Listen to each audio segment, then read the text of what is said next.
नमस्कार। मैं डॉक्टर अवधेश कुमार श्रीवास्तव, सहायक प्राध्यापक, वनस्पति शास्त्र विभाग, शासकीय दानवीर तुलाराम स्नातकोत्तर महाविद्यालय उदय दुर्ग से little club moss, spike moss, tree संरक्षण प्लांट, बर्डनेस मॉस, ये सब कई नाम हैं सिलाजिनेला के, जो टेरिडोफाइट में आपके सिलेबस में पीएससी पार्ट 1 के सेकंड पेपर में यूनिट 3 में है। टेरिडोफाइट जो नाम उसको हैकल ने सबसे पहले दिया था, वही हैकल जिनको कि आप क्लासिफिकेशन में भी पढ़े हुए हैं।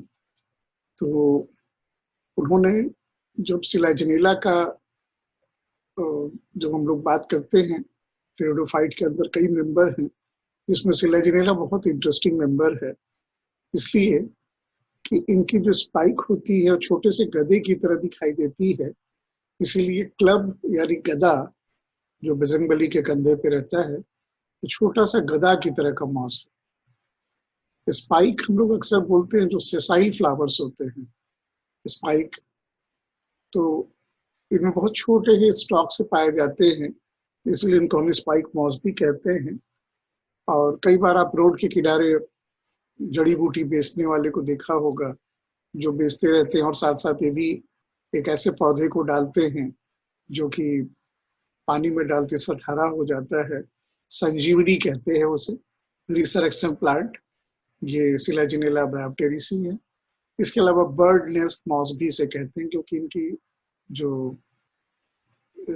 आपकी जो इनकी स्पोरोफाइट में जो डेवलप होते हैं स्पोरेंजिया, मेगा स्पोरेंजियम और माइक्रो स्पोरेंजियम, वो छोटे छोटे अंडे की तरह दिखाई देते हैं, जिसके कारण इसको हम बर्ड्स के नेस्ट मॉस, चिड़ियों के घोंसले का मॉस भी इसे हम कहते हैं। तो ये सब इनके कुछ कॉमन नेम हैं। आइए हम इनकी डिटेल बात करते हैं। जब कभी भी किसी प्लांट का टेक्सोनॉमिक पोजीशन हम लिखते हैं, तो ये थोड़ी सी तिरछी स्टाइल में लिखी जाती है, जो कि सही होता है, और अक्सर हम लोग इसे सीधा लिख देते हैं। तो साथियों इसको संभालना, है ना, थोड़ा सा तिरछा ले जाना इसको, कि डिवीजन के 2 स्पेस के बाद फिर क्लास के 2 स्पेस के बाद उस तरह से इस तरह से। तो डिवीजन लाइकोफाइटा, क्लास लिगुलोप्सिडा, इसलिए कि इसमें एक बहुत महत्वपूर्ण संरचना लिग्यूल पाई जाएगी, और इसकी ऑर्डर सिलाजिनेल्स है, और इसकी फैमिली जो है वो सिलाजिनेसी है, और इसकी जीनस सिलाजिनेला। बहुत ही कॉमन सा सिलाजिनेला लेपिडोफिला है, जो गर्मी जब पड़ती है तो रोल अप कर जाता है, और जैसे ही मॉइस्चर आती है या बारिश होती है तो पूरा फैल जाता है। बहुत कॉमन सा जाना पहचाना सा नाम है सिलाजिनेला रुपेस्ट्रिस, और ये ब्रायोप्टेरिस है जिससे हम संजीवनी अभी जस्ट कह रहे थे। जब पानी में डालते हैं तो हरा हो जाता है, अदरवाइज ये मरे हुए घास की तरह रहता है। ये बड़ा पसंद करता है भीगा हुआ और छायादार, इसलिए कई बार ये चट्टान के जो छायादार जो क्षेत्र होते हैं पेड़ों पर कई जगह पाए जाते हैं। जैसे देखिए, जीरोफिटिक एडेप्टेशन रुपेस्ट्रिस और लेपिडोफिला 2 स्पेसीज हैं इसके, वो जीरोफिटिक कंडीशन शो करते हैं। दूसरे पौधों पर पाए जाने में एपीफाइट जिसे हम कहते हैं, सिलेजिनेला ओरेगाना है। फ्लैट तथा क्रीपिंग कंडीशन में सिलेजिनेला क्रैसियाना और सिलेजिनेला एपोडा है। ये कई सेंटीमीटर लंबे सीधे बढ़ते चले जाते हैं। सिलेजिनेला इथ्रोपस और विरिडेंगुला, और कुछ क्लाइंबर होते हैं जिनमें कि डिस्क्वायर्ड पैड उनके राइजोमॉर्फ में मिलती हैं, जिसे हम सिलेजिनेला एलिगेंस कहते हैं। और करीब करीब 20 मीटर का स्पोरोफाइट विल्डेनॉइवी में पाया जाता है। इस तरह से हमने देखा कि डिफरेंट टाइप की हैबिटाट को ये बिलोंग करते हैं, लेकिन इनका पसंदीदा जो क्षेत्र होता है वो छायादार भीगी हुई, जो खास करके कोल्ड क्लाइमेटिक कंडीशन पे, जहाँ ठंड वगैरह थोड़ी हो, थोड़ी बारिश हो। इसलिए दशहरे के आसपास अगर आप हिल स्टेशन जाते हैं, तो ये हिल स्टेशन में दार्जिलिंग और यहाँ अपने यहाँ मैन पार्ट वगैरह भी छत्तीसगढ़ में पाया जाता है। तो जब हम इसके पूरे प्लांट को देखते हैं, तो मुख्य पौधा जो इसका होता है स्पोरोफाइट होता है। स्पोरोफाइट का मतलब इनके जो गुणसूत्र होंगे, इनमें सभी जगह द्विगुणित पाए जाएंगे, इनमें द्विगुणित क्रोमोसोम की संख्या पाई जाएगी। तो मुख्य पौधा स्पोरोफाइट है। और ये, क्योंकि ब्रायोफाइटा में आपने अलग पढ़ा था उसमें पढ़ा था कि स्पोरोफाइट गैमेटोफाइट पर आंशिक या पूर्ण रूप से परजीवी था। और यहाँ एक सबसे इम्पोर्टेंट बात है कि यहाँ स्पोरोफाइट और गैमेटोफाइट दोनों ही इंडिपेंडेंट होते हैं, जो टेरिडोफाइट की एक बहुत अच्छी पहचान होती है। तो इसे हम निम्नलिखित 5 भागों में इनके स्पोरोफाइट को बांट सकते हैं: रूट, स्टेम, लीव्स, लिग्यूल और राइजोफोर। आइए एक एक करके हम चलते हैं। जैसे ये देखिए प्लांट, तो हमने सबसे पहले आपसे कहा था रूट। ये रूट इस एरिया में देखिएगा, ये डाइकोटोमसली ब्रांच शो कर रहे हैं। डाइकोटोमसली ब्रांच कहने का मतलब एक बार जब शाखित होंगे तो 2 शाखा में, फिर शाखित होंगे तो 2 शाखा में, फिर शाखित होंगे तो 2 शाखा में। इस तरह से आप देखिए, यहाँ से अगर आप स्टार्ट कर रहे हैं तो देखिए 2 भागों में बंट रहा है, फिर 2 भागों में बंट रहा है। इस तरह से आगे लगातार ये 2-2 भागों में बढ़ते चला जा रहा है। तो रूट की बड़ी अच्छी पहचान हो गई कि ये डाइकोटोमसली ब्रांच्ड होगा। और ये देखिए तना है जिसके ऊपर पत्तियां पाई जा रही हैं, और ये तना और जड़ के बीच में, ये जो टोटल जड़ का जो पोर्शन है ये, और ऊपर के तना का जो पोर्शन हो गया ये, इन दोनों के बीच में हम एक चीज बड़ी इंपॉर्टेंट सा देख रहे हैं। एक ये जिसको मैं लाल कलर से बताना जा रहा हूँ, इसे हम कहते हैं राइजोफोर। इसे हम कहते हैं राइजोफोर। तो हमने 5 भागों में बांटा था: रूट, स्टेम, राइजोफोर, इसके अलावा लीफ था, और एक और संरचना थी जिसे हम ग्लॉसोपोडियम उसमें पाया जाएगा, जिसे हम लिग्यूल कहते हैं। तो ये सिलेजिनेला में क्रैसुइयाना, इसमें लीव अरेंजमेंट जो हम देख रहे हैं, स्पाइनोसस में सी में देख रहे हैं, तो ये पतले पतले होने के कारण इसको हम लोग स्पाइनोसस कह रहे हैं, स्पाइनोलोसा। और ये क्रैसुइयाना में थोड़े से चौड़े पत्तियां हैं। तो इनकी अरेंजमेंट इस तरह से हो रही है। अब ये देखिए यहाँ पे डॉर्सल और वेंट्रल 2 लीफ भी हैं। जो जमीन के समीप में या नीचे की तरफ था ये वेंट्रल लीफ है, और ऊपर वाले को हम डॉर्सल लीफ कह रहे हैं। दोनों की संरचना देखिए, ये बड़ी पत्तियां हैं और ये थोड़ी सी छोटी पत्तियां हैं। तो डाइमॉर्फिक लीफ भी हम इसको बोल सकते हैं। इनकी आकार 1 नंबर की बड़ी है और 2 नंबर जो डॉर्सल साइड में उनकी थोड़ी सी छोटी है, इसलिए इन्हें हम लोग बड़ा आराम से इस तरह से पहचान सकते हैं, डाइमॉर्फिक लीफ। आगे आइए और बात करते हैं। जब हम रूट पे आते हैं तो इनकी जो यंग रूट होती है, दरअसल वो टैप रूट की तरह होती है, जिसमें एक प्राइमरी जड़ और उनसे निकलने वाले सेकेंडरी टर्सरी जड़ थे। लेकिन ये प्राइमरी जड़ बहुत ही कम समय के लिए होता है, सिर्फ यंग स्पोरोफाइट में होता है, शॉर्ट ड्यूरेशन के लिए होता है, और बहुत ही जल्दी ये विस्थापित कर दिया जाता है एडवेंटिशियस रूट्स के द्वारा। और इनकी उत्पत्ति हमेशा इंडोजिनस होती है। इंडोजिनस कहने का मतलब जो इपिडर्मिस और एंडोडर्मिस जो पेरिसाइकिल हैं, तो ये पेरिसाइकिल या एंडोडर्मिस के अंदर से इनकी उत्पत्ति होती है, इसीलिए इसको हम लोग इंडोजिनस कहते हैं। अब आइए डाइकोटोमस ब्रांच, अभी हम लोग ने जस्ट देखा था कि जो जड़ जो थे इनके हमेशा 2 भागों में इस तरह से बढ़ते चले जा रहे थे। इसीलिए चूंकि यहाँ देखिए, यहाँ 2 भागों में बटे और आगे जाके फिर ये 2 भागों में बटे, उसी तरह से भी 2-2 बढ़ते चले जाएंगे, इसलिए इसको हम लोग कहते हैं डाई माने 2, कॉटोमस द्विशाखित होते चले जा रहे हैं, इसलिए डाइकोटोमस ब्रांचिंग शो करते हैं। और हमेशा देखेंगे कि ये इस तने से जो निकला था स्ट्रक्चर, वो तो स्पेशलाइज स्ट्रक्चर था, जिसको हम राइजोफोर के नाम से याद कर रहे थे, और उसके टिप पे रूट था। ये रूट अलग हो गया, स्टेम अलग हो गया, दोनों के बीच में जो है स्ट्रक्चर और राइजोफोर था। तो ये रूट हमेशा राइजोफोर के ऊपर पाए जाते हैं, और इनके अंदर कैप्स भी पाए जा सकते हैं, और कभी कभी क्यूटिनाइज्ड एपिडर्मल सेल्स भी पाए जाते हैं। ये अगर सॉइल के अंदर जब इंटर करते हैं तो क्यूटीन नामक रसायन का उनके ऊपर आवरण चढ़ जाता है, इसलिए क्यूटिनाइज्ड एपिडर्मल सेल, ये बड़ी इंपॉर्टेंट सी कैरेक्टर हो गई किसकी, रूट की। ये आप देख रहे हैं यहाँ रूट डाइकोटोमस ब्रांच है, ये राइजोफोर है और ये तना है। उसी तरह से यहाँ भी आप देख सकते हैं, ये शुरू का जो जड़ था ये डाइकोटोमस था, और ये राइजोफोर बनता चला जा रहा है, और ऊपर की जो संरचना थी वो स्टेम थी। तो स्टेम इनके ग्रीन होते हैं, डॉर्सी वेंट्रली या प्रोस्टेट होते हैं, शॉर्ट इरेक्ट ब्रांच होती है, और इनकी शाखाएं जो होती है वो भी हमेशा 2 भागों में बढ़ती चली जाती है।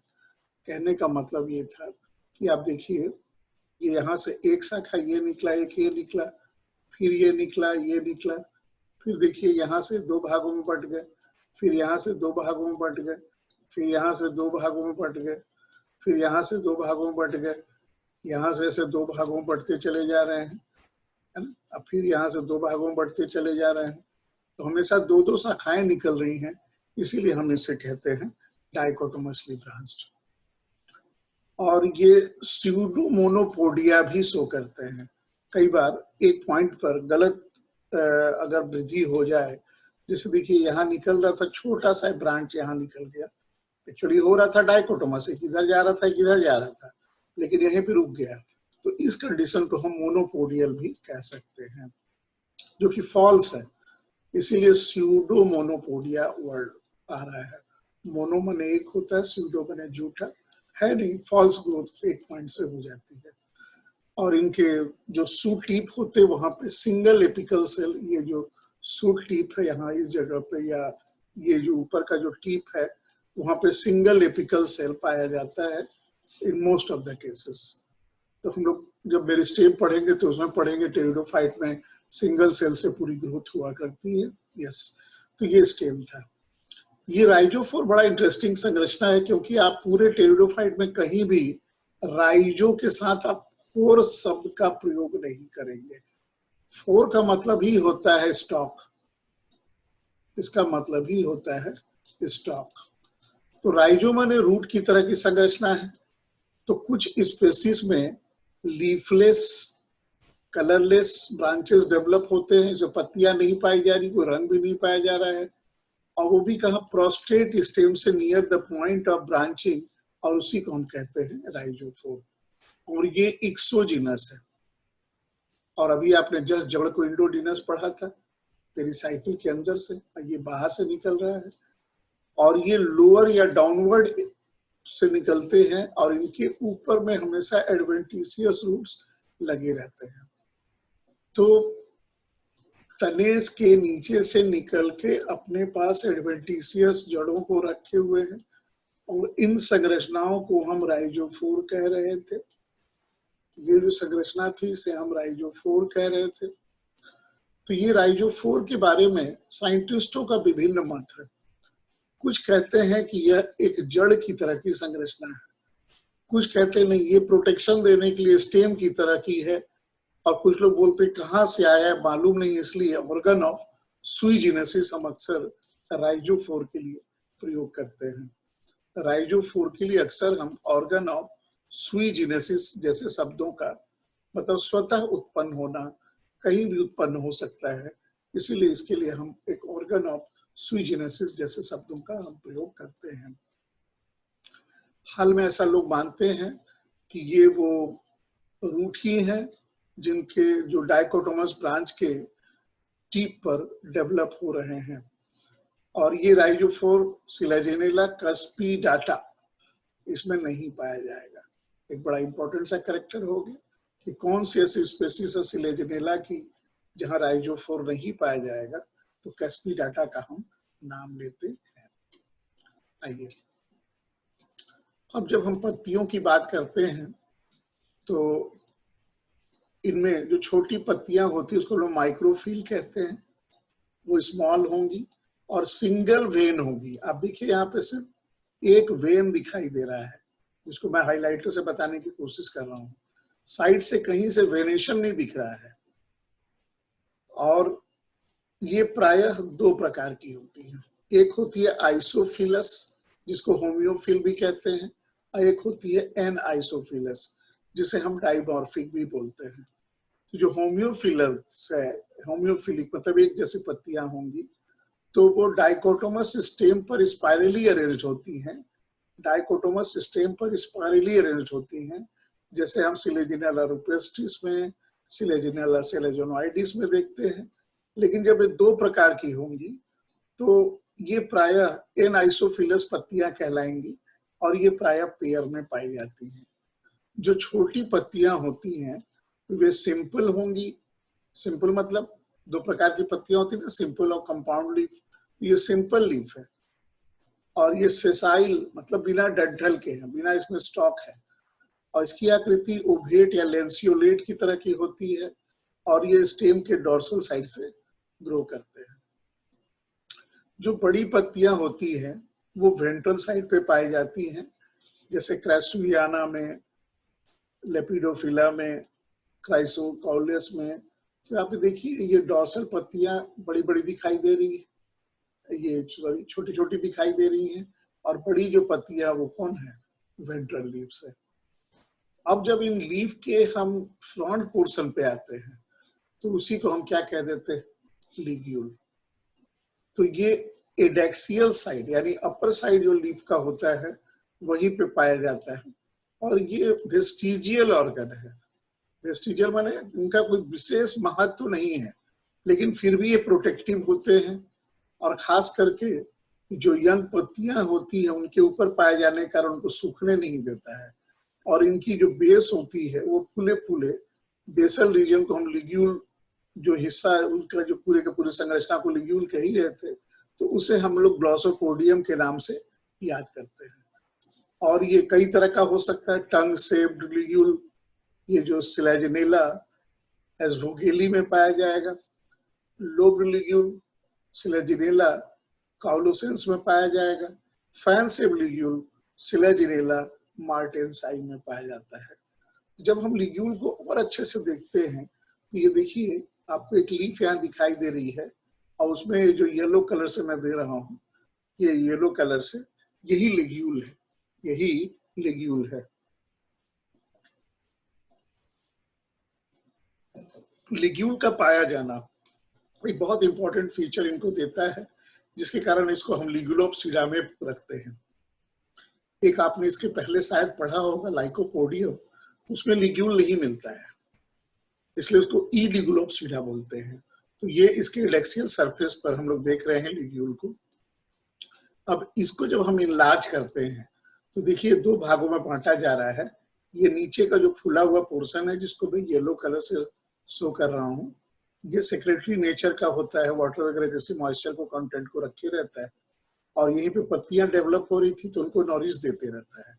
और ये बड़ी सी जो संरचना है, ये पूरी की पूरी ये टर्मिनल पोर्शन कितनी लंबी से दिखाई दे रही है, और ये सीथ के अंदर पाया जा रहा था। तो ये पूरी बॉडी ऑफ लिग्यूल को दो भागों में, ग्लॉसोपोडियम में टर्मिनल पार्ट है, बीच का ब्रॉड पोर्शन तो है। तो ये लिग्यूल एक बहुत महत्वपूर्ण संरचना है, जो कि हम लोग और किसी टेरिडोफाइट में अपने सिलेबस में बीएससी में जो है उसमें हम लोग नहीं पढ़ेंगे। अब आइए इनकी आंतरिक संरचनाओं पर, जिसे हम एनाटॉमी कहते हैं। तो इनकी जब आप सेक्शन कट करोगे तो ट्रांसवर्स सेक्शन कट करने के बाद जब आप, दो तरह का तरीका है, या तो आप सेंटर से बाहर की तरफ या फिर बाहर से सेंटर की तरफ आइए। तो जब आप बाहर से सेंटर की तरफ आते हैं तो सबसे बाहर में एपिडर्मिस, उसके बाद कॉर्टेक्स, उसके बाद एक एयर स्पेस वगैरह आ जाता है, फिर आता है एंडोडर्मिस। तो एपिडर्मिस थिक एपिडर्मिस होगा, जो पतली दीवार का बना होगा, रेक्टेंगल सेल का बना होगा, और उसमें क्यूटिकल पाए जाते हैं। कॉर्टेक्स कई लेयर का, parenchymatous outer 2 to 4 thick layer होंगे, आउटर वाले थिक होंगे, और जिनको हम हाइपोडर्मिस भी बोल देते हैं, लेकिन उनके नीचे थीन वॉल्ड पैरेन्काइमा होंगे, और उसमें क्लोरोप्लास्ट भी होगा, और साथ ही साथ कुछ इंटरसेलुलर स्पेस भी पाए जाते हैं। उसके अलावा सेंट्रल पोर्शन में कॉर्टेक्स और एयर स्पेस दोनों एक दूसरे से अलग रहते हैं, और एंडोडर्मिस जो है वो कॉर्टेक्स का सबसे सेंट्रल और सबसे इनर मोस्ट लेयर हो गया, जिसको हम लोग ट्रेबेकुली के नाम से भी याद करते हैं। और ये ट्रेबेकुली जो है वो रेडियली इलोंगेटेड सेल्स होते हैं, अभी जस्ट आपको बताया मैं। और उनके ऊपर एक स्ट्रिप पाई जाती है जो सुबेराइज्ड होती है, सुबेरीन नामक केमिकल की बनी होती है। और हम पढ़े कि सुबेरीन जो है वो फैट डेरिवेटिव होता है, वसा से बनता है, इसीलिए कहीं पानी अगर इंटर करने की भी कोशिश करता है तो सुबेरीन उसको क्या करता है, मना कर देता है कि तुम प्रवेश नहीं कर सकते। और इनके ऊपर कैस्पिरल स्ट्रिप वही पाई जाती है जो सुबेरीन की होती है। और ट्रेबेकुली जो है वो एंडोडर्मिस के मॉडिफाइड सेल्स हैं, और उनका बनने का कारण यह है कि उसमें डिफरेंशियल ग्रोथ पाया जाता है कॉर्टेक्स का। अब आप कहेंगे डिफरेंशियल ग्रोथ क्या होता है, तो आइए हम लोग अपने एक चित्र से समझने की कोशिश करते हैं। Differential growth. डिफरेंशियल ग्रोथ के लिए ऐसा समझिए कि कोई एक सेल थे, इस तरह से मान लीजिए यहाँ पे हमने एक सेल बना लिया, एक सेल, ये 2 cell, 3 cell, 4 cell, 5 cell, 6 cell हैं। एक cell, 2 cell, 3 cell, 4 cell, 5 cell और एक आपने यहाँ पे छठा सेल बना लिया है। तो ये आपके पास कुल मिला के जो 6 सेल हैं, अगर सभी डिवाइड करेंगे अगले में तो सब सीधे पड़ जाएंगे।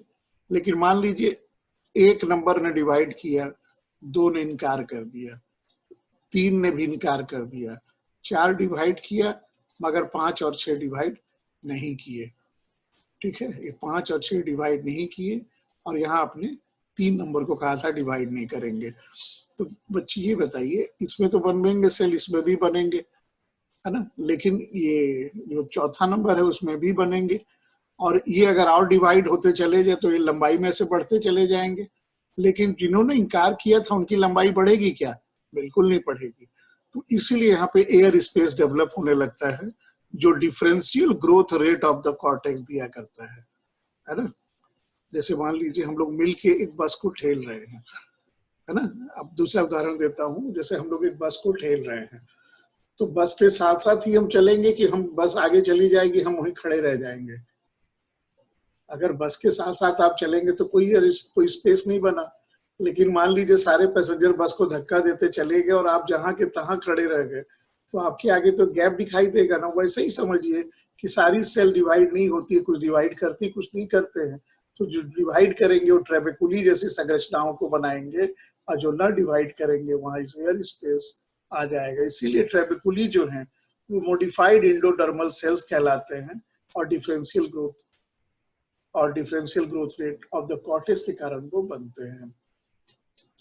क्योंकि हम लोग जब देखेंगे इनको तो देखिएगा आप यहाँ पे, ये देखिए, ये एपिडर्मिस तो समझ में आ ही रहा है, और उसके बाद एक स्क्लेरेनकाइमेटस कॉर्टेक्स, आपको नॉर्मल कॉर्टेक्स भी समझ में आ रहा है।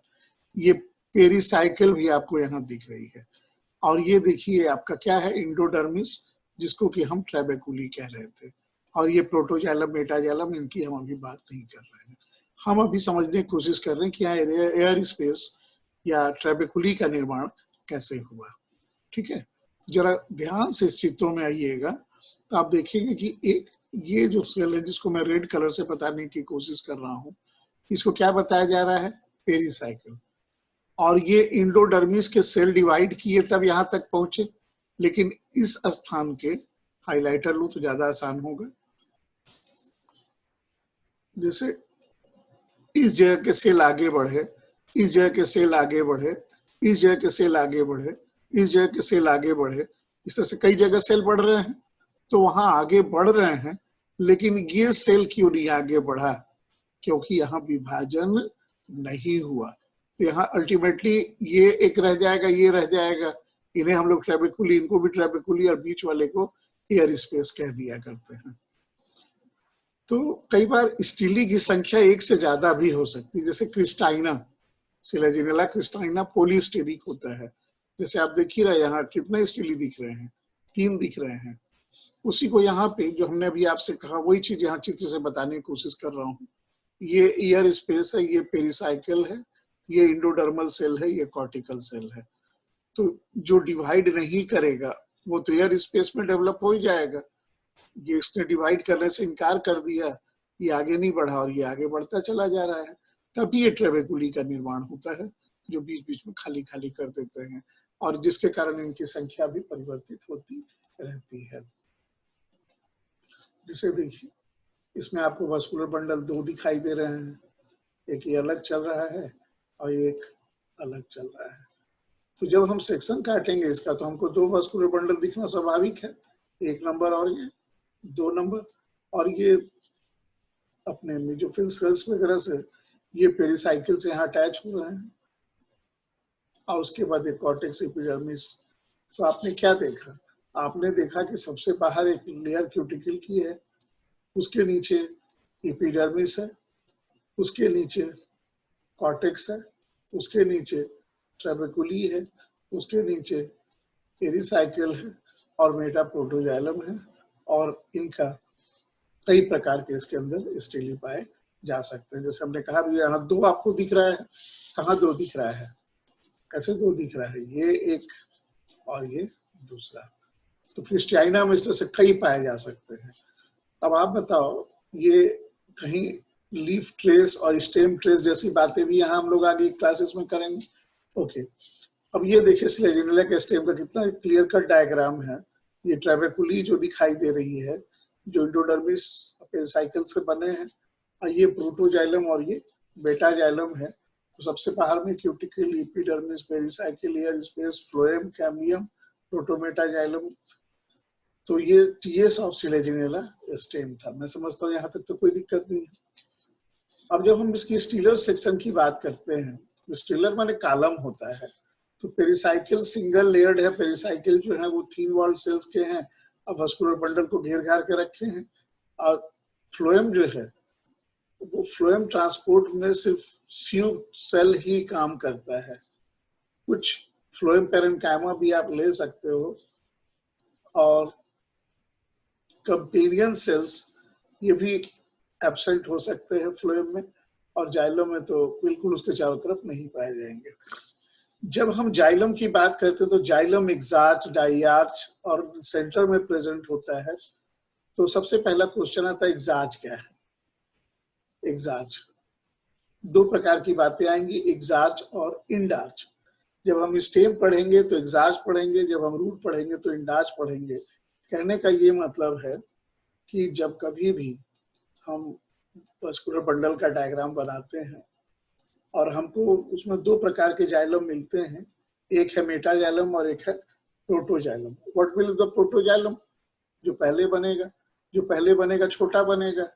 तो मान लीजिए ये मेटाजाइलम है और ये प्रोटोजाइलम है। ये छोटे छोटे बन रहे हैं, मेटाजाइलम है। ये इधर छोटे छोटे बन रहे हैं, है ना। तो ये किधर जा रहा है, 2 साइड में जा रहा है, इसीलिए इसको हम लोग क्या बोलेंगे, डाई आर्च। और छोटे को चारों तरफ से, सॉरी बड़े को चारों तरफ से छोटे ने घेर रखा है, इसीलिए एक्सार्च भी कहलाता है। अब प्रोटोजाइलम दोनों एंड पे भी ले रहा है, मेटाजाइलम मेजर पोर्शन में ले लिया, और इसमें ट्रैकिड्स और पैरेन्काइमा पाए जाते हैं। फाइबर और वेसल्स जो हैं वो एब्सेंट हो जाते हैं। और यही चीज आप पढ़ोगे आगे हायर क्लासेस में कि ये बिल्ले लग जाएंगे, हम उस समय कहेंगे टेरिडोफाइट जो है वो प्रिकर्सर है हायर प्लांट का। अब ये राइजोफोर की हम बात कर रहे थे, तो सबसे बाहर का एपिडर्मिस है जो थिक वॉल्ड होता है, सिंगल लेयर होता है, और हाइपोडर्मिस थिक वॉल है, और पैरेन्काइमेटस टिश्यू का ही बना है, और मोस्ट ऑफ लेयर जो इंडोडर्मिस के ही बने रहते हैं। तो पेरिसाइकिल प्रेजेंट होता है वस्कुलर बंडल और स्टीडी के बीच में, तो प्रोटोस्टीली कहलाती है, जिसमें जाइलम केंद्र में और फ्लोएम चारों तरफ से घिरे रहते हैं। ये मोनार्च और एक्सार्च की बात तो हम लोग किए ही थे। एक्सार्च का मतलब ये होता है कि इंड पे आर्च, यानी मेटाजाइलम परिधि की तरफ और प्रोटोजाइलम केंद्र की होगी, यहाँ उल्टा हो रहा है ना, इसलिए हम लोग क्या बोल रहे हैं एक्सार्च। एक चीज और आपसे हमें चर्चा करनी थी, वो चर्चा ये थी कि आपने देखा कि स्टेम और रूट दोनों के कैरेक्टर राइजोफोर मिल रहे हैं, इसीलिए इसको हम सुई जेनेसिस का अंग भी मानते हैं। क्योंकि देखिए यहाँ एपिडर्मिस तो आपको दिखाई दे रहा है, रूट हेयर दिखाई दे रहे हैं क्या? नहीं। फिर क्यूटिकल का लेयर भी है ना, और उसके जस्ट पूरा का पूरा देखिए एक एपिडर्मिस से पूरा घिरा हुआ है।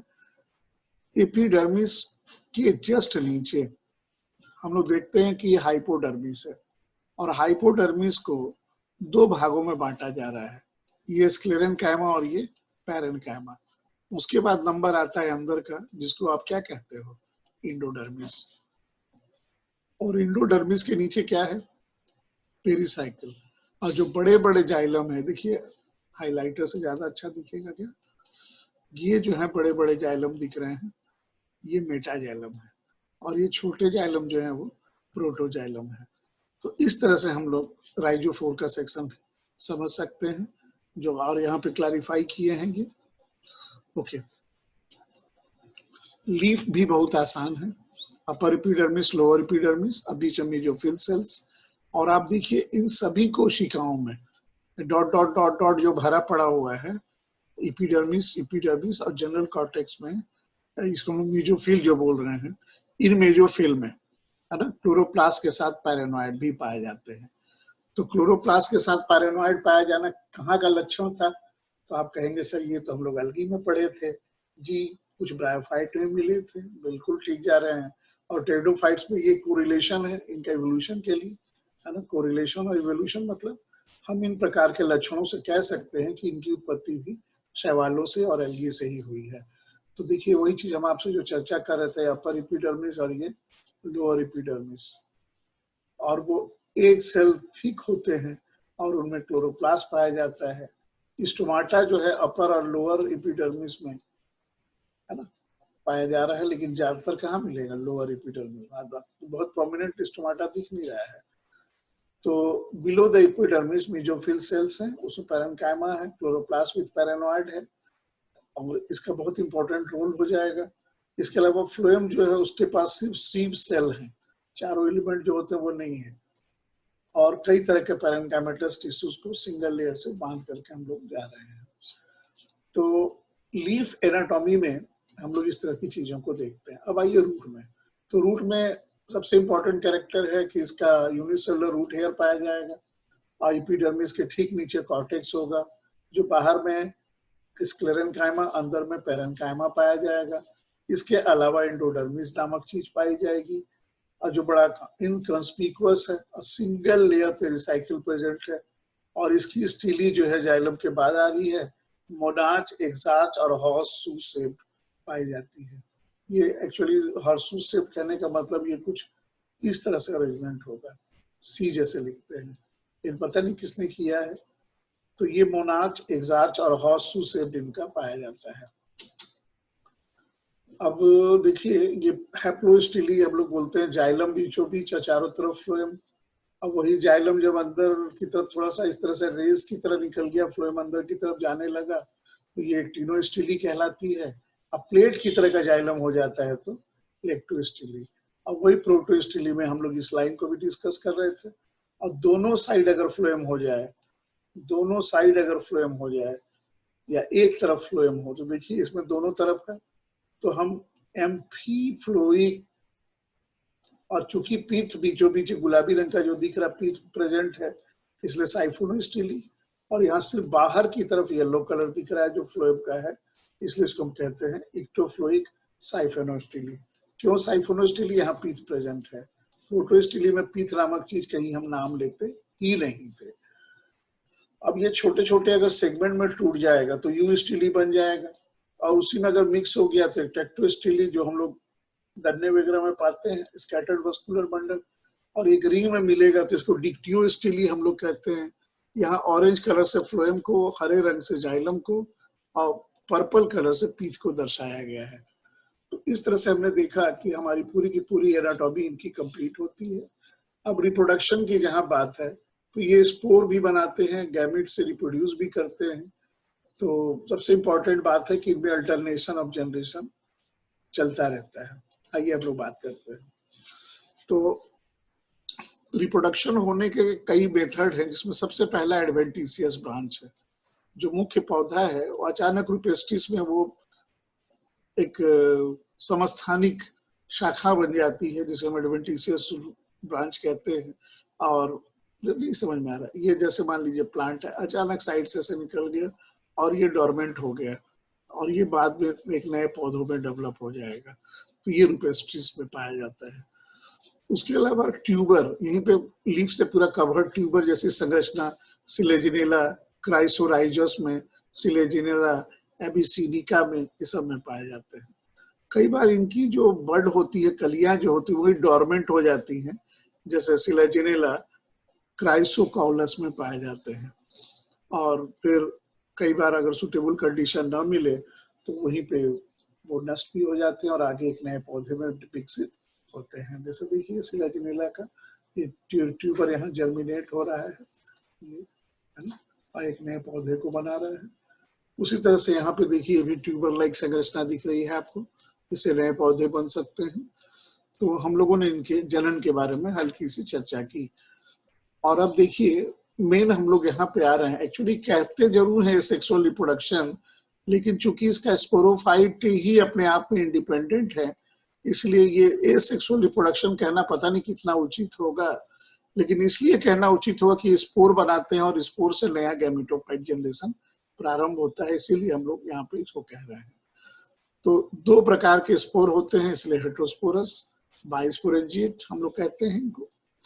माइक्रोस्पोर जो है वो स्मॉलर साइज के माइक्रोस्पोरेंजिया में डेवलप होंगे और उनको चारों तरफ से माइक्रोस्पोरोफिल ढके रहेंगे। इसका मतलब है जो बड़े हैं, जो मैक्रोस्पोर हैं, जो मेगास्पोर हैं, वे साइज में बड़े होंगे और माइक्रो या मेगास्पोरेंजिया में बनेंगे, और उनको प्रोटेक्ट करने के लिए जैसे माइक्रोस्पोरोफिल था, यहाँ पे मैक्रोस्पोरोफिल या मेगास्पोरोफिल का हम लोग नाम लेते हैं। खैर, ये देखिए, ये आप इस चित्र में आएंगे तो आपको दिखिएगा ये टैपेटम सबसे अंदर वाला जो लेयर है, वो सबसे अंदर वाला लेयर जो टैपेटम के नाम से जाना जाता है, सबसे अंदर वाला लेयर। अब वो developing microspore mother cell, developing pollen grain को नॉरिशमेंट देता है, कौन? टैपेटम। ये स्पोर टेट्राड मियोसिस हो गया तो 4 बन गए, और वही ये आपका स्टॉक हो गया, जैकेट हो गया, और स्पोरोफिल है, यहाँ मिस हो गई है, ले लेते हैं पेन आसानी से। यस, यहाँ पे स्पोरोफिल है।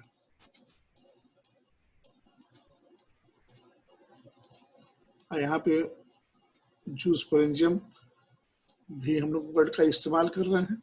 अब ये देखिए सब छोटे छोटे स्पोर हैं और इसमें बड़े बड़े स्पोर हैं, तो हम इन्हें क्या कहें, इन्हें क्या कहेंगे? Yes, megasporangium. और इनको क्या कहेंगे? माइक्रोस्पोरेंजियम, है ना। चलिए, उसी तरह से जब हम कोन को देखते हैं तो बड़ा अच्छा सा ये इस तरह का डायग्राम दिखाई देता है, इस तरह से, और इन्हीं के नीचे से निकलती है क्या चीज? लिग्यूल, इस जगह पे, इसीलिए इसको लिगुलोप्सिडा का मेंबर भी हम मानते हैं। तो जो स्पोरेंजिया है वो सारे लिगुलेट लीव्स के साथ स्पोरोफिल विकसित हो रहे हैं, और ये स्पोरोफिल जो है वो डेवलप होकर स्ट्रोबिली का निर्माण कर रहे हैं। और स्पोरोफिल जो स्ट्रोबाइलस में बना हुआ है वो कई तरह के ब्रैक्ट से कवर्ड रहता है, इसीलिए कई बार हम इसे स्पोरेंजियोफेरस स्पाइक भी कह दिया करते हैं। और इनकी डेवलपमेंट हमेशा यू स्पोरेंजिएट होती है। यू माने होता है एडवांस, तो ग्रुप ऑफ सेल्स इनकी डेवलपमेंट होती है, और अकेले डेवलप होता है तो हम उसको लेप्टोस्पोरेंजिएट बोल देते। खैर, आप इस चित्र को गौर से देखिए तो आपको दिखाई देगा कि ये बीचों बीच एक एक्सिस जा रही है, और ये साइड से स्पोरोफिल है, ये भी स्पोरोफिल है, ये भी स्पोरोफिल है, ये भी स्पोरोफिल है, और किसी में बड़े बड़े स्पोर दिखाई दे रहे हैं और किसी में छोटे छोटे दिखाई दे रहे हैं। तो छोटे वाले को हम लोग क्या कहेंगे? Microsporangia, microsporangium, microsporophyll. बड़े वाले क्या कहेंगे? Megasporangium, megasporophyll, like that. इस तरह से हम लोग पहचानने की कोशिश करते हैं। तो देखिए, जब भी आप किसी स्पोरेंजिया की बात करते हैं तो स्पोरेंजिया एक छोटा सा क्या बोलते हैं, दंड युक्त या स्टॉक्ड है, ओवल या उसके कई तरह के शेप हो सकते हैं, जैसे किडनी के आकार का, स्फेरिकल, और रेड, येलो या ब्राउन कलर का ये डेवलप होता है। जबकि मेगास्पोरेंजियम बहुत बड़ा नहीं होता, सॉक स्टॉक होता है 4 लोग का, और वो स्ट्रोबिलस के बेस पर पाया जाता है। और स्पोर जो इनके होते हैं लार्जर होते हैं, वो green, cream, white, dark brown आदि कलर के हो सकते हैं। और ये दोनों के दोनों, चाहे वो माइक्रोस्पोरेंजिया हो चाहे मेगास्पोरेंजिया हो, ये 2 लेयर के स्पोरेंजियल वॉल से कवर रहते हैं, जिन्हें हम टैपेटम और स्पोरोजिनस टिश्यू कहते हैं। टैपेटम सबसे अंदर वाली जो लेयर है स्पोरेंजियल वॉल की, उन्हीं से निकलता है, और इनका मुख्य उद्देश्य होता है खाना देना। सॉरी।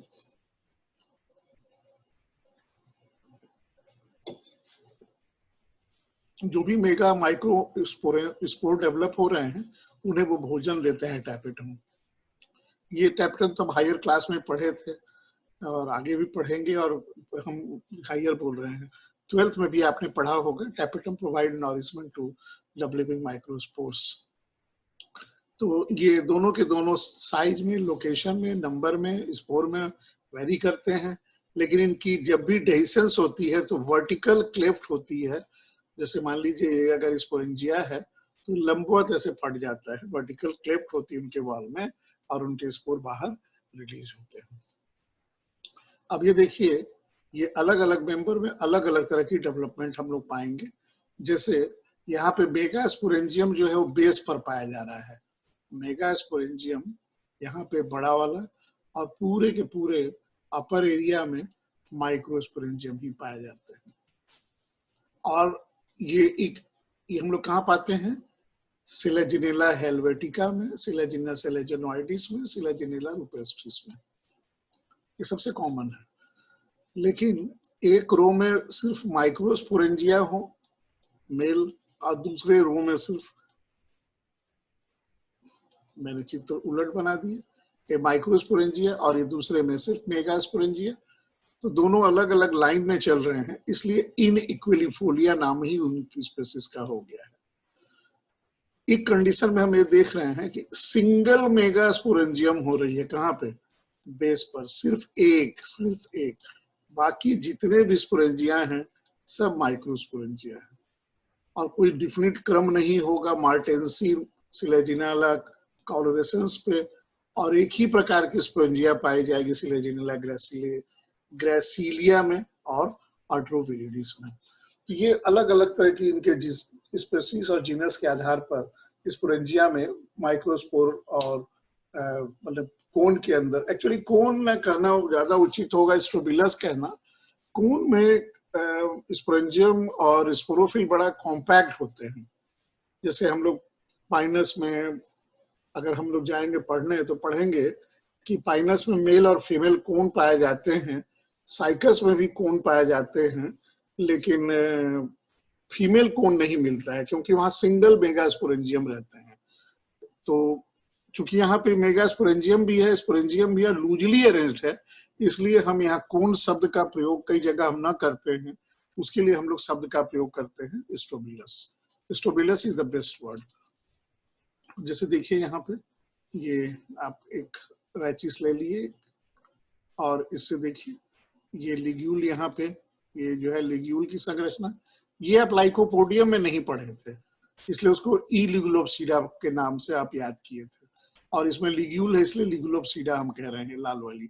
इसके अलावा देखिए जो स्पोरेंजियम, ये भी स्पोरेंजियम, ये भी स्पोरेंजियम, ये भी स्पोरेंजियम, सभी में छोटे छोटे स्पोर हैं, इसलिए इनके लिए हम लोग माइक्रोस्पोरेंजियम, माइक्रोस्पोर्स, लिग्यूल का आप लोग यहाँ प्रयोग किए हैं। लेकिन वही जब बड़े बड़े जो आ रहे हैं उनके लिए मेगास्पोरेंजियम, मेगास्पोर, मेगास्पोरोफिल जैसे हम लोग शब्दों का प्रयोग करते हैं। तो ये स्पेसिस पे इनकी अरेंजमेंट चेंज हो सकती है और इसके बेसिस पर हम पहचान भी लेते हैं।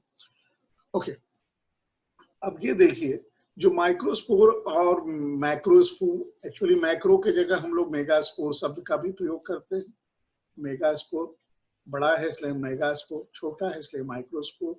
तो जनरली माइक्रोस्पोर जो है वह मेल में, और मेगा या मैक्रोस्पोर जो है वो फीमेल गैमेटोफाइट में चेंज होंगे। लेकिन कैसे चेंज होंगे? जहां भी वो स्पोरेंजियम के अंदर डेवलप हो रहे थे तो पूरा का पूरा पौधा तो स्पोरोफाइट था, स्पोरोफाइट था मतलब द्विगुणित था, इसीलिए इनमें अब यहीं पे रिडक्शनल डिवीजन होती है और एक एक से चार चार पुत्री कोशिकाएं बन जाती हैं और वो टेट्राइड के फॉर्म में अरेंज हो जाती है और इस सब के सब एन हो जाते हैं, हैप्लॉइड हो जाते हैं। और जहां एन हुए यहाँ से हमारा गैमेटोफाइट शुरू, और जब तक फर्टिलाइज नहीं होंगे तब तक हमारा गैमेटोफाइट चलेगा, फिर स्पोरोफाइट आ जाएगा। तो डियर स्टूडेंट्स, आपको ये बात दिमाग में रखनी है कि जो मियोसिस के बाद ये हैप्लॉइड हुए और जब ये हैप्लॉइड हुए इनका गैमेटोफाइट जनरेशन यहाँ से शुरू हो जाता है। और जब ये पॉलन ग्रेन्स या माइक्रोस्पोर्स जो हैं, यहाँ पॉलन ग्रेन हम शब्द का प्रयोग नहीं कर रहे हैं क्योंकि पॉलन ग्रेन हम हायर प्लांट में करते हैं, वो बड़ा प्रिकोशियस है। प्रिकोशियस मतलब अपने स्पोर के अंदर ही वो डेवलप हो जाता है, उसी में झड़ेगा, सेट करेगा और वो मल्टी सेलुलर स्टेज में वहां से लिबरेट होते हैं। और वो फिर भी स्पोरेंजिया को उसके बाद जब मल्टी सेलुलर होते हैं तभी छोड़ते हैं। जैसे मेल गैमेटोफाइट अगर वहां से रिलीज हो रहा है तो वो 13 सेल्ड स्टेज में रिलीज होता है, वह 13 सेल्ड स्टेज में रिलीज होता है। आप कहेंगे कैसे 13 सेल स्टेज में रिलीज होता है? तो देखिए, जो सबसे पहले माइक्रोस्पोर जो था वो डिवाइड करके करते करते करते जब 13 सेल्ड स्टेज में आता है, तो 13 सेल्ड स्टेज में आने के लिए उसके पास 4 जो होते हैं वो होते हैं एंड्रोकोनियल सेल, 8 पेरिफेरल जैकेट सेल्स होते हैं और 1 प्रोथेलियल सेल होता है। तो आप जोड़िए 8 4 12 1 13 हुए ना, ये 13 सेल जब आएगा तभी ये यहाँ से रिलीज होंगे। और ये जो चारों जो एंड्रोगोनियल सेल हैं, अब ये डिवाइड और रीडिवाइड करके, जैसे एक बार माइटोसिस डिवाइड करेंगे तो 8 बन जाएंगे, दूसरी बार 16 बन जाएंगे, फिर 32 बन जाएंगे, लाइक दैट 128 से 256 एंड्रोसाइट्स का ये जब निर्माण कर देते हैं, और फिर वो एंड्रोसाइट्स मेटामॉर्फोज होके स्पिंडल से, स्पिंडल किसको बोलते हैं हम लोग, ऊपर और नीचे दोनों तरफ नैरो होता है, और ये बाइफ्लैजिलेटेड एंथ्रोजॉइड या स्पर्म सेल्स का बाइफ्लैजिलेटेड एंथ्रोजॉइड्स का निर्माण कर देते हैं। जबकि जो फीमेल है, फीमेल कहाँ डेवलप होंगी, मेगास्पोर के अंदर। जब वो फाइनल अरेंजमेंट आएंगी तो उसमें एक एग है ना, उनमें एक एग कहने का मतलब, एक कहने का मतलब जो उनके अंडे हैं वो एक रहेंगे। जैसे आर्किगोनिया से फ्लासिड स्ट्रक्चर डेवलप होती है, तो एक रह जाएगा, एक वेंट्र कैनाल सेल हो जाएगा और एक ही नेक कैनाल सेल हो जाएगा। देखिए, एक वेंट्र कैनाल सेल, एक नेक कैनाल सेल, और 8 सेल जो हैं वो नेक हो जाते हैं, जो 4+4। कहने का ये मतलब हुआ कि ये 2 टायर हो गया, 2 इधर से सेल आपको दिखाई दे रहे हो, पीछे से दिखाई देंगे, तो एक सर्कल में 4 नहीं, ऐसे कट कर दीजिए, तो 1 2 3 4 हैं, और एक सेल में अब फिर इनके ऊपर 4 आ, तो कुल मिला के 8 सेल्ड नेक होंगे, जो कि 4 की संख्या में 2 टायर में पाए जाते हैं।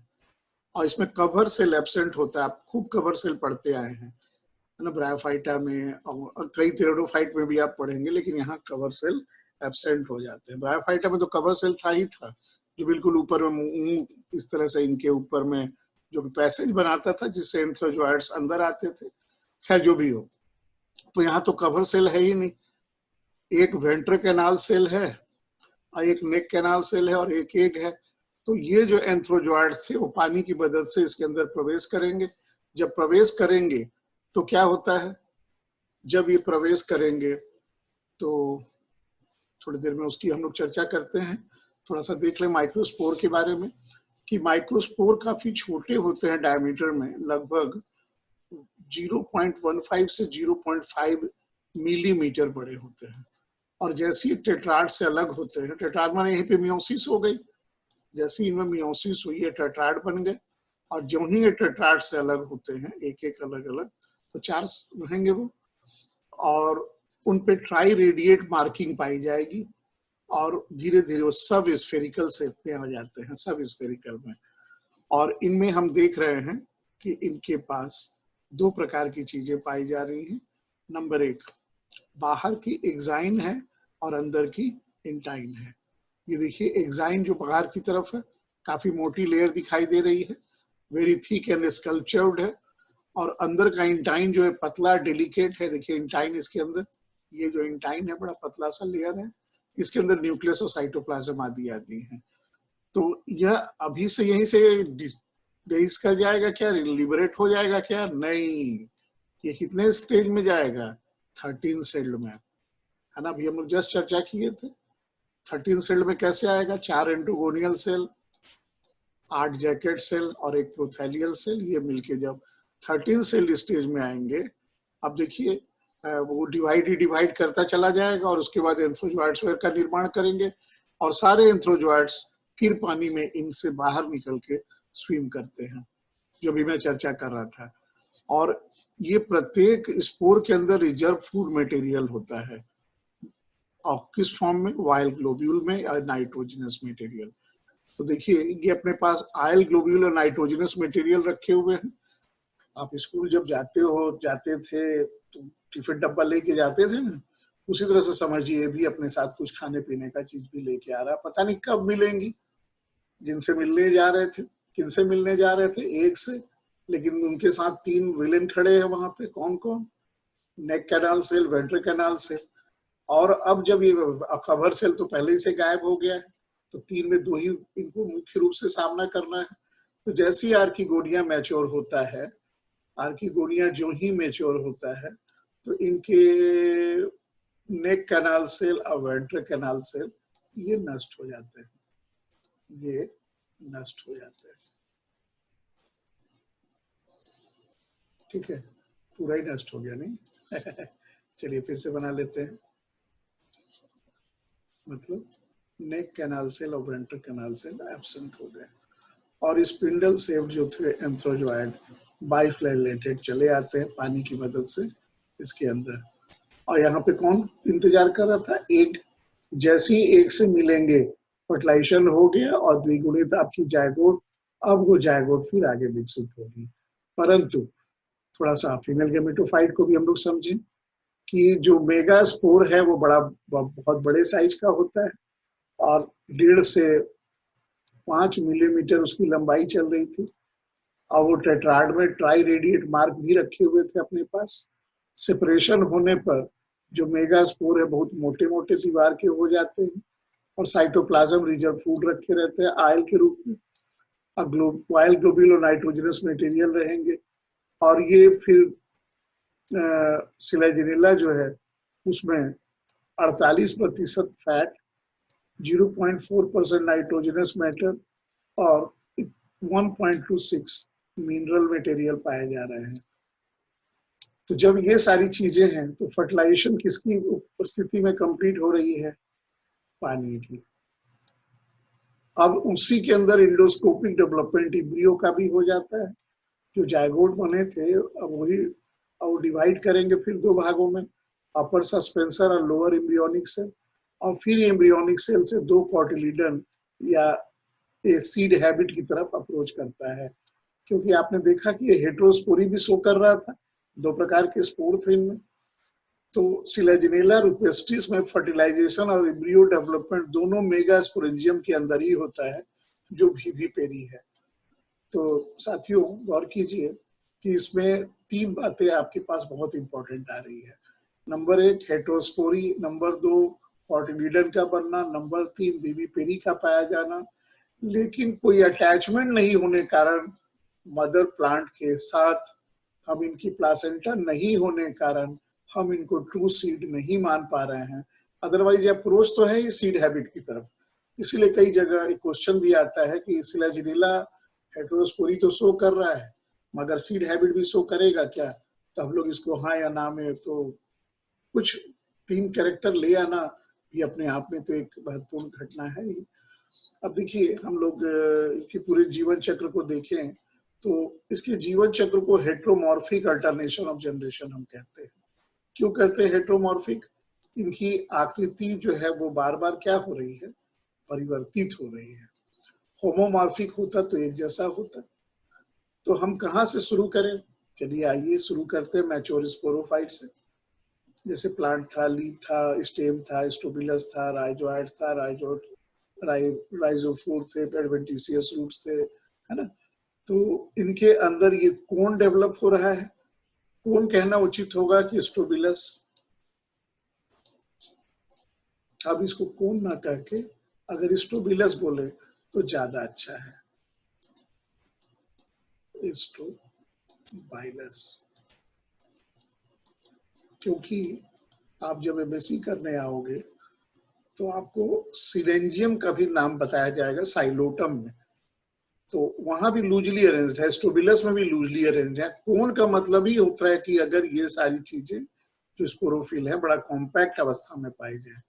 तो चूंकि यहाँ लूज लूज अब दिख ही रहा है, सब अलग अलग एक दूसरे से पृथक है, तो ये देखिए यहाँ स्टोबिलस शब्द का लिखा गया, इसलिए कंफ्यूजन ना हो हम। हालांकि अगर आपने कोन लिख दिया तो गलत नहीं है, लेकिन बहुत अच्छा भी नहीं है। स्टोबिलस लिखना ज्यादा सही है।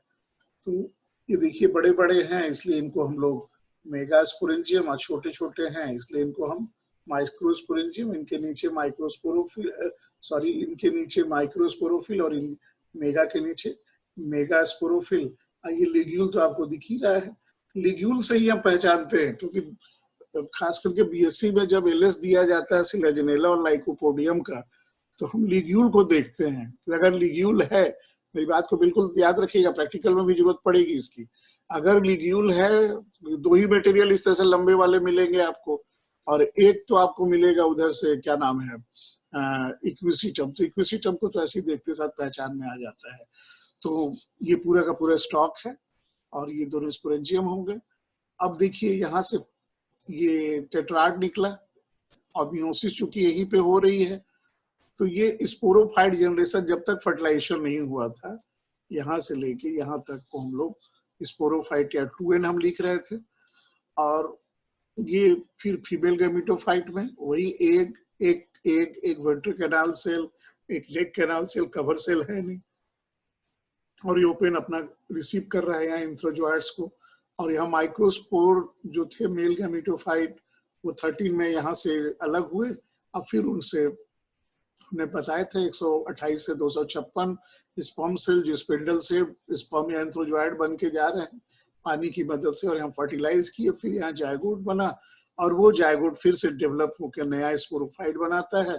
तो इस तरह से इनका अल्टरनेशन ऑफ जनरेशन चलता रहता है, जिसको हम हेटेरोमॉर्फिक अल्टरनेशन ऑफ जनरेशन मानते हैं। तो साथियों, कुल मिला के एक बहुत अच्छी डिस्कशन आपके साथ, हेल्दी डिस्कशन हुई। मुझे उम्मीद है आप लोगों ने एंजॉय किया होगा, और फिर कभी एक और अच्छी टॉपिक लेके आपके साथ डिस्कस करेंगे। Thank you very much, wish you all the best.